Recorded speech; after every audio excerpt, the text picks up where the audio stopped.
প্রতিদিনের মতো আজও কিন্তু রান্না স্টার্ট হয়ে গেছে আর উনুনে কিন্তু ভাত বসিয়ে দিয়েছি এবং তার মাঝে দেখুন এখানে ফ্রেশ কই মাছ ধরে এনেছে এবং মাছগুলো কিন্তু আমাকে দেখাচ্ছিল এবং মাছগুলো হাঁড়িতে রেখে দিয়েছে। তারপরে দিদি মাটন রান্না করার জন্য মাটন সুন্দর করে ধুয়ে নিয়েছে এবং সুন্দর করে ম্যারিনেট করে রেখে দেবে।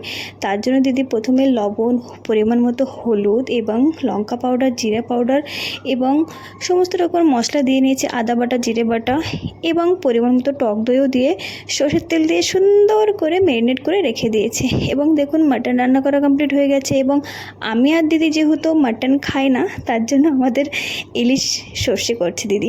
তো এই যে ইলিশ সর্ষে হয়ে গেছে প্রায়, তো আমরা তো জমিয়ে খাবো আর খুবই টেস্টি হয়েছে, দেখে মনে হচ্ছে খাওয়ার পরে বোঝা যাবে কীরকম টেস্টি হয়েছে। আর এখানে তো বাবা খেতে বসেছে, দেখুন মাটন দেখে আর লোভ সামলাতে পারলো না। আর আমার সন্টু বাচ্চার তো খুবই ফেভারিট। তো ভিডিওটি ভালো লাগলে অবশ্যই জানাবেন।